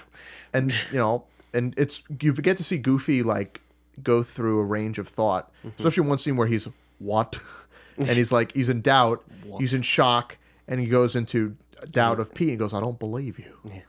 What? And you hear that? What? I don't believe you, Pete. You piece of shit. The Mac move.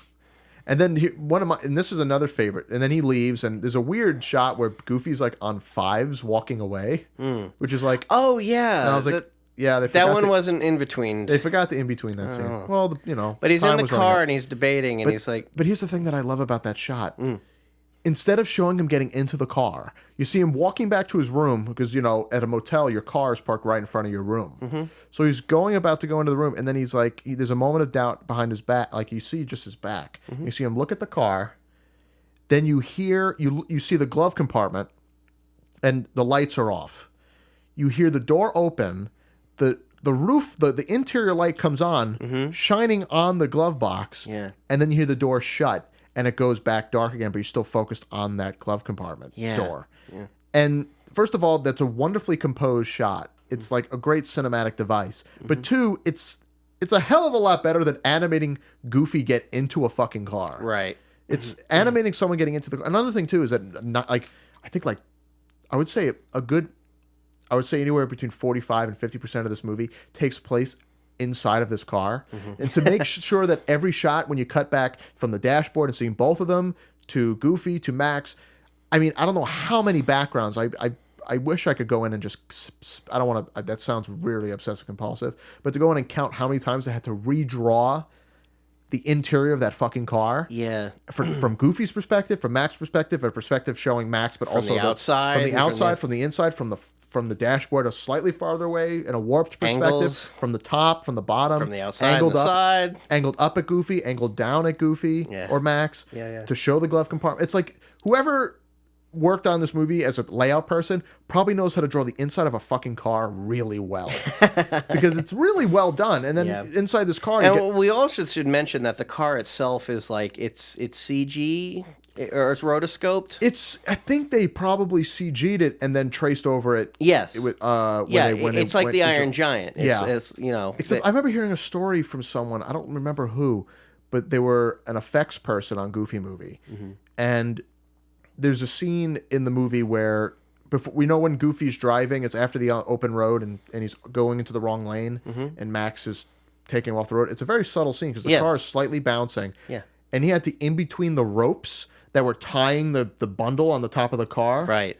And he said that he spent like 3 or 4 weeks on that.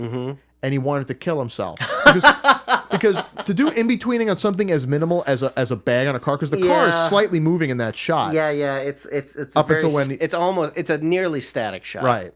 In CG today, that would have been easily replicated with simulation. It's a great joke though, but it's a great joke, but it goes on for a while. And whoever had to animate that scene, because the thing is, they had to trace over every drawing of that car. Yeah, that's amazing. It's not a CG car with CG.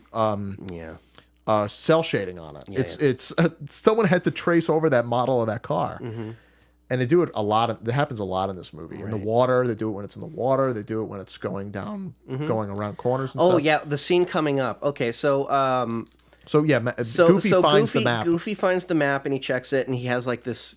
He's completely stupefied by the fact that and the expression on his face just tells it the entire time. They draw the extra bag under his eye, which shows him that he's pained. Yeah, he is in such pain.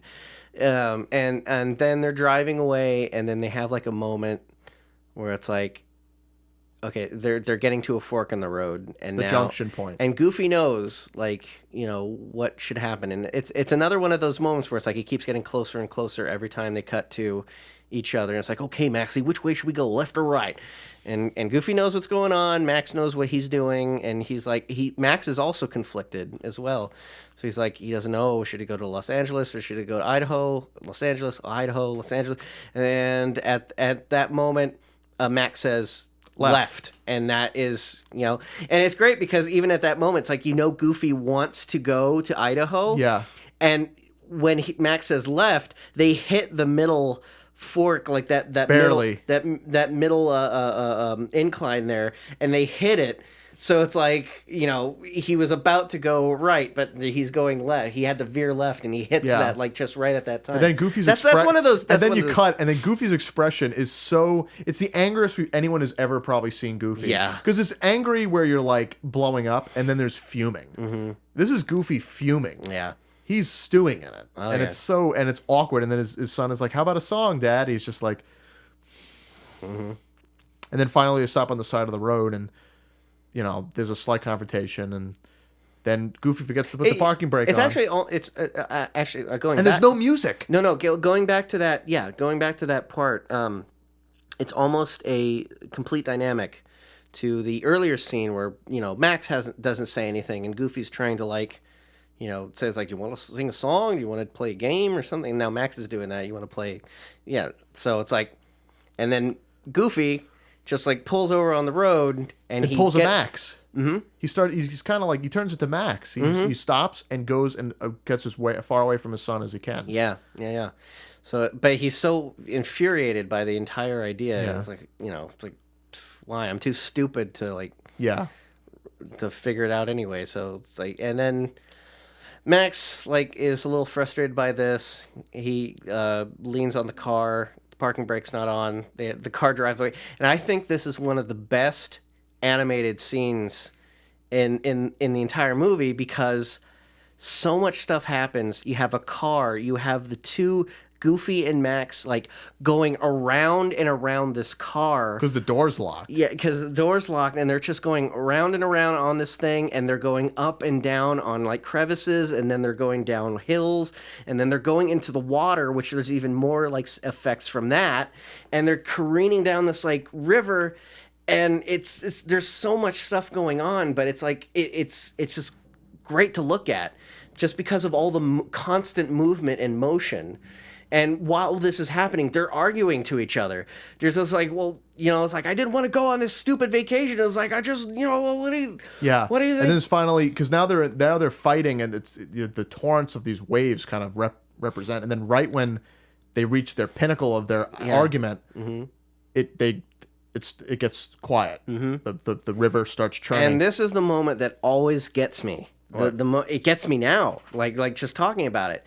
It's where Max says, it's like, I don't want you to be a part of my, like, I want to live my own life. It's like, you're constantly in my way. I've grown up, yeah. I've grown up, and I want my own life. And then Goofy's like, I know, I just wanted to be a part of it. Yeah. And then it's like, that mood just immediately slows down along with the river and everything. And it's like, that's where you realize the father and son dynamic to that. And I always love that. Right. It's such a heartwarming moment, and it's like that was such a defining moment of father and son, Yeah. So it's really, and the thing about it is that it's the whole motive of because the thing is, they could have openly said to each other what happened at school and everything, but they didn't choose to say anything about it. No. It's like that kind of explanation doesn't really happen. It's just more about them and what their connection is. Yeah, but then they finally realize what the other wants. Yeah, but that's after the fact, and right. and then there's a song where it's like they just kind of it kind of brings in the whole right. They say, you're awkward and you're weird and you bug me sometimes, but I still love you. Yeah.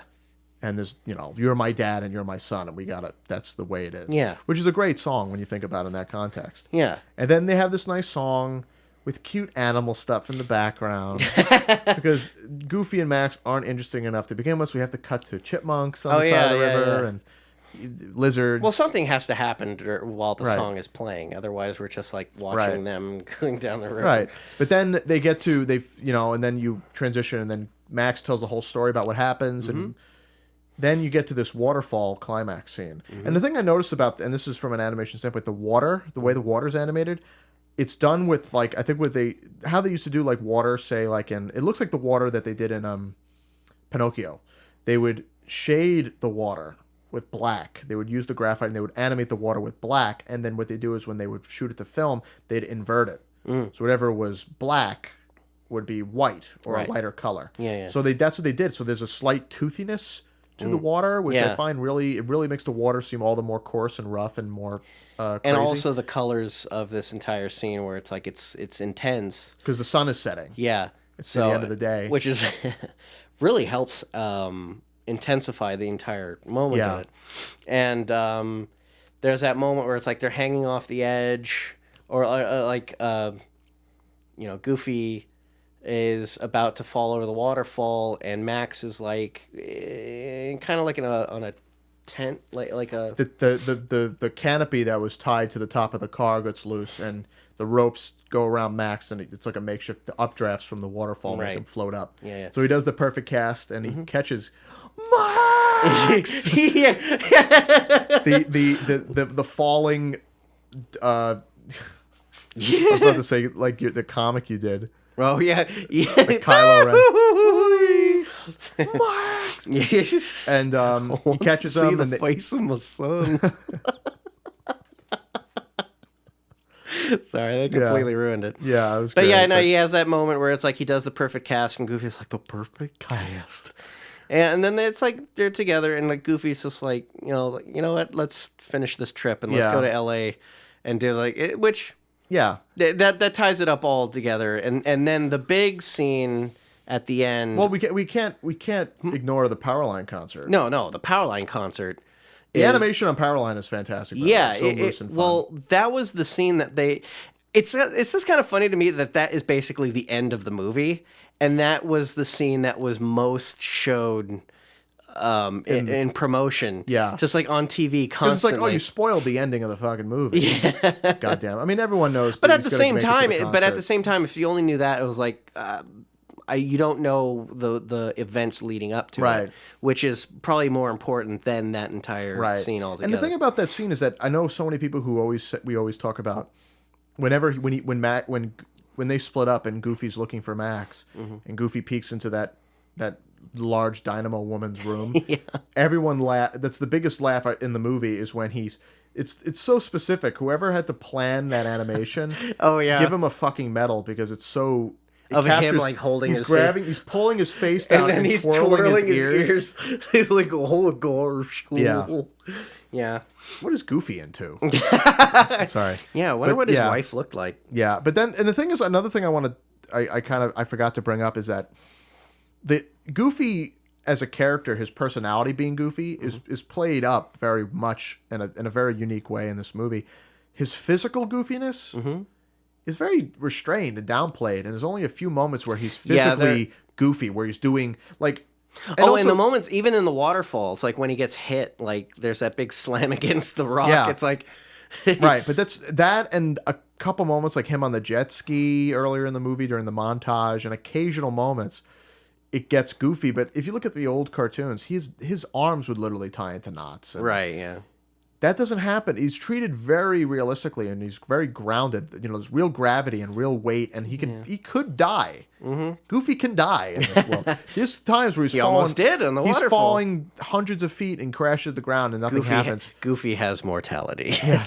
Goofy is treated like a real human being in this movie, which in a way is like really, but at the same time, he's such a endearing character that you want to feel for him and you worry about him. You don't. If he falls off that waterfall, he will die. And there's a moment in that movie where you don't like. Usually, when you see a cartoon character and like who's done crazy shit before, and then they're in a movie when they do a movie adaptation, they're in a very dire situation. You're like, come on, I've seen them get fucking diced into pieces, and they're still alive.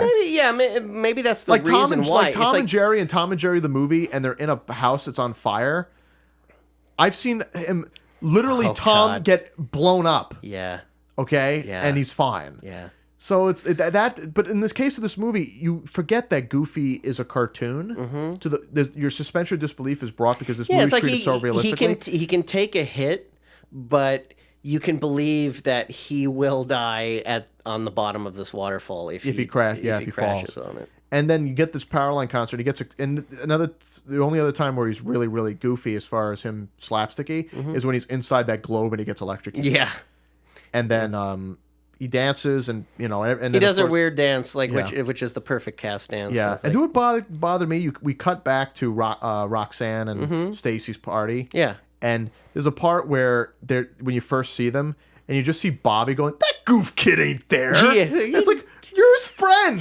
What do you mean what by the hell's goof wrong kid? with you? What a mean bastard. Yeah, asshole. Asshole. It should have been anybody. Shut else up, but Paulie. Bobby. But and then Roxanne sees it and Pete sees it. And Pete is obviously drinking a beer. Oh yeah, And he that's spits it another on the thing. screen. Because he's on there's a big screen. And PJ, of course, is cleaning the floor, and it's like, "Whoa, it's Max!" And then Pete just like spits out his beer. It's a can of beer, just like. That's awesome. It's probably like, oh, it's I think cream that's- soda. He It's like, should have horse had shit. like he also should have had like a cigar with him as well. It's like You should have had a nudie magazine in the other hand. Oh my god! just like every single like terrible thing that like every Disney would be vice. like, no. Yeah, it's like Pete just like walks around. Come on, he smoked before. Yeah. I mean, but yeah, just having like a nudie magazine and a beer and maybe a crack pipe. I don't know. It's like A crack pipe? I don't think Pete would be the type who would smoke a crack pipe. No, He would do cocaine. He could afford it. Yeah. If you can afford that RV, he probably has some cocaine stashed somewhere in that thing. Probably. So they go to the concert, and then you cut from the concert right to you cut from the concert right to the front of Roxanne's house again, and the car. Somehow they got the car back. I love that fact though because it's so goddamn beat up that it's like they were able to get that car back from LA all the way back to Ohio. or Also, wherever the they hell never and it's another thing about like the Bigfoot thing. Mm-hmm. They never show because it's not necessary to see. It doesn't matter how they got to LA from that waterfall. But it helps the joke that they come back. But then they somehow get the car. Yeah. But like, you know, but you don't really. And the bumper falls off right Yeah. there. It's like it hung on for that long, and then finally it's like, oh god. I wonder what the drive back was like in that car. Just A lot of vomiting. it's like, Dad, can we please pull over? Can we rent a car, please? Can we rent? Yeah. Oh, Max, I can't afford it on my department store Can we- photographer salary. Can we go back on Pete's RV? For you, it's like right behind him Yeah. or something. So yeah, they get back, and you know, there's a nice little moment where he's like, you know, and he has to tell Roxanne how he feels and Right. what happened, and it's a great little genuine capper to the movie. Yeah. And then Goofy blows up. Goofy kicks the engine, and he goes, and finally you get a Yeah. and he crashes through the roof. I wonder how the dad of Roxanne's dad feels about Max, his the father roof. of the son who's macking on his daughter crashes through his fucking roof. Well, he doesn't even realize. It's like he's back at wherever he was taking a shower or something. Just like, he's like yeah, I Hi, like that. remember me? I like that his only dialogue is like,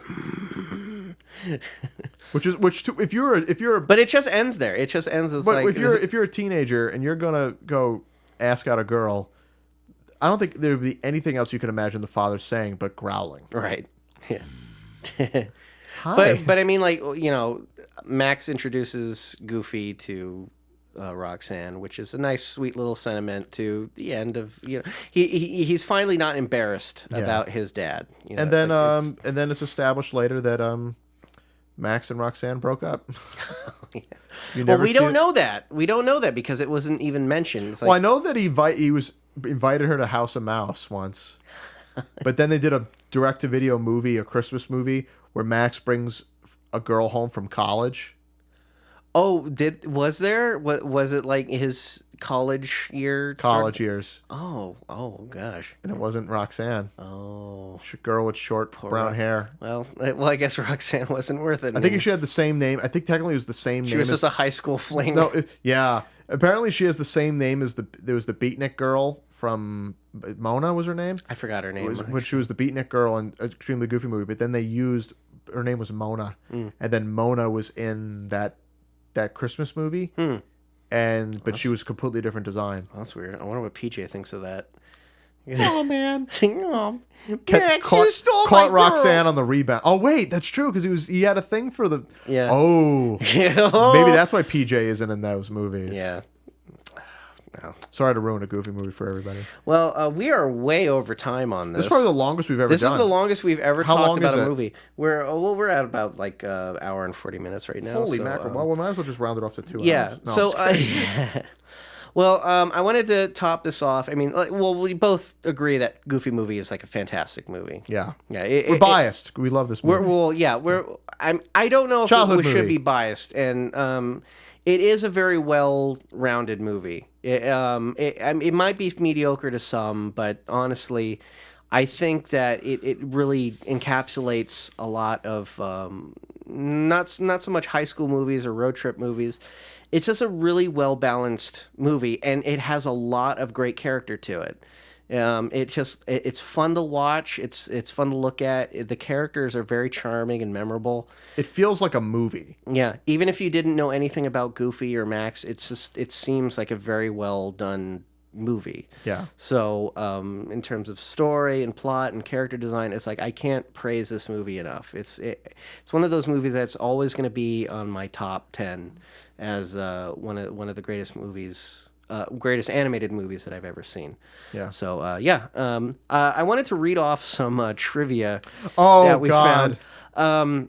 Oh, do it. I found some on IMDb. They have IMDb trivia pages. is so reliable. Yes, and I picked out a few because some of them are like legitimate trivia. It's good to read. But then there's some that just kind of like just show up, and I guess whoever decides that they have like an account at IMDb decides like, hey, I want to write something on this, and they put it down.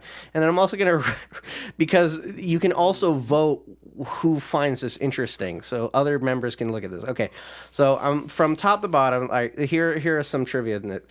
This is a full length animated feature film to the 1990s TV series Goof Troop. Period. 3 of 4 found this interesting. And length is spelled wrong. Yeah. And this trivia is also pretty debatable because, while it is, I wouldn't say it's that it's a Loose. It's exactly from Goof Troop. I don't think It's its own movie. I don't think anybody who worked on Goof Troop worked on this movie. No, I don't think so. But they knew about Goof Troop, I'm sure. Yeah. Because they wouldn't have had Max otherwise. The only fact that I think that this is connection to Goof Troop is that Max is involved, and Max was made And for PJ Goof Troop. and Peter. PJ and Pete. So that is the connection, but it's not a direct. Right. It's not like Hey Arnold the movie or something. It's like fuck Harold. all right. A standee was released by Walt Disney Pictures to promote the original VHS release. It measured 48 inches tall. 2 of 4 found this interesting. This is real news, guys. I like that it also said it measured 48 inches tall. So there you go. The title of the movie refers to both the main character, Goofy, and the kind of antics that he gets into. 3 out of 10 found this interesting. The film is a total of 78 minutes in length. If you were to remove the musical songs from it, the film would only be 62 minutes long. 0 out of 1 found this interesting. First of all, the person who wrote that probably really hates the songs. It sounds like they do. If it's without the songs, this movie would be better. This isn't even a movie. It should be made for TV. Like it's 62 minutes. I wanted a Rescue Rangers TV movie. All right, and our last one that I have here is like during the movie, Max inadvertently destroys 2 giant screens, one at the beginning of the movie and one at the end. Both accidents occurred during Powerline song. It doesn't even say songs. It says just during a Powerline song. And no one found this interesting.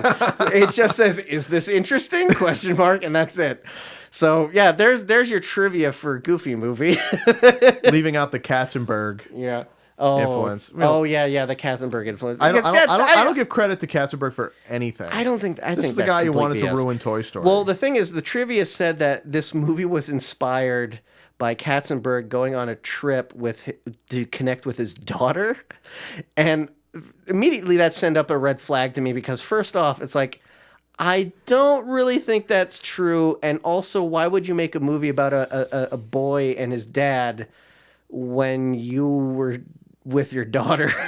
It's like, would you want to have like a daughter and father movie instead? All right. So that doesn't even work.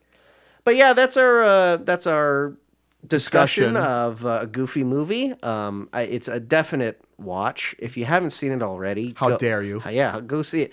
Oh, we didn't even talk about the fact that this movie has not been released in widescreen. Yes, write your congressman. Sorry, no, write Disney. It's funny. I would love to. Like I said before, I'm writing an article about this movie, the animation of this movie, and I want to talk about the compositions of the backgrounds and things, but I feel like I really difficult. can't. Yeah. Until I have a version that shows the And full size of the artwork. and the only versions of the DVDs are in Europe. Right. If the PAL version of the DVD has the widescreen version, but the US version does not have. It's all full screen, which Yeah. is really depressing. I mean, like I would love Where to is see. Region 4? Region 4, I think, is Not Europe. It's probably Japan? no. I think that's Region 2. Might be. I don't know. Or I'm not sure. Australia? Yeah, maybe Australia. But yes, with that said, Goofy movie is definitely a great movie. If you, I really suggest if Right, If Disney, there's and tell them ever to come out with it's the 21st anniversary. Come out with a because I found like decent DVD copy. because I of this found movie. like a petition online and there's like only 12 people who signed it, and I don't think this was like widely spread. I think this was just someone who was like, God, this is so pissing me off. I'm this just gonna movie's make a big deal. I mean, Disney will release like movies together that have been double dipped 15 million times. I think Snow White's been on DVD at least 3 times. Yeah. This will show up because this isn't even on Blu-ray yet, right? No, Yeah, it's this not. movie, so when hopefully at some point this movie is going to end up on Blu-ray, and I would love If they- if they actually have it on widescreen because they have to. I mean Right. that's just like a given. So also on Laserdisc. That's what in the U.S. the only way to watch this on widescreen is is the a Laserdisc. Laserdisc version. When this DVD came out, first of all, and also I got to say something about the DVD. Mm-hmm. The DVD came out in the late 90s. It was one of the first Disney DVDs to come out. Yeah. And it hasn't been re-released since. So that's the only DVD of Goofy movie you could find. And 2, Oh yes. the cover has a really weird happy fish on it. Do you remember that? Oh yeah, It's yeah. Max and Goofy on the car And a in the happy- water. and a happy fish. And they reeled in a very happy scene-stealing fish, one that does not exist. That was in this Jiminy movie. the Fish. You remember? He like showed Hey, up. and Goofy, was you like, should really be a better father for your son. Hey Max, you should really be a good, better son to your dad. Better listen to your conscience. Me, Jiminy the fish. Jiminy the Fish. All right. With that said, watch a Goofy Always movie. let the codfish be your guide. Oh God, no! Oh, I hate you. mean that. With that said, I'm just going to remind you what we're going to have to see next week. Do you feel clucky? Do you punk? Do you punk? Wow, you Let really that be a lesson. You really brought down the energy. I want you to yell out you're a codfish. What, right now? Yeah. I'm a codfish. Swee. We watched the Goofy movie, Swee, and Fef. Well, what should we have for dinner, Captain? Codfish, Swee. We have it every night. No, not again. Heinz cat food, Swee. Marshmallow peeps. Leftover ice cream. Would you like some butter? Butter? All right. Mustard. All right. With that said, this has been another Animated Anarchy. If you would like to talk to us or give us a message or discuss the movie that we just discussed, any further information or stuff, you can go to our Facebook page, which is at facebook.com/Animated Anarchy Cast. Give us a like there, and that's where most likely you'll see any information regarding this podcast. And also, please go to our Patreon. It is at patreon.com/Andrew Dickman. You can get some special treats or anything. And for any tip jars that you can offer us, money does go to the podcast show to help support us, whatever ventures we go into. And please help spread as well our Patreon and our podcast. We are on podbean.com. You can also search for us on iTunes and Stitcher. Please give us good reviews. It would be very nice, but if you have bad reviews, that's fine. That's up to you. I don't really care. But Give something. If you can't say something nice, just don't say anything at all. yeah, exactly. Just don't say anything. Yeah, just be nice. Be nice. Be nice. We're trying our best. Yeah. We're doing what we can to entertain you, the audience. Yeah. And you can also find us on Twitter. Mike, what is your Twitter account? My Twitter is a guy who draws. And I am at AWD Twit. I should really have a better name. You say that every time. I know, but it's true. It's You're terrible. fine. You're fine. As far as I got it. But yes, this has been another Animated Anarchy. We will talk to you next time about another movie, whether it be bad or good. It's gonna be bad. I am Andrew. And I'm Mike. Thank you so much for joining us. We'll see you next time. I was gonna do it. Holy shit.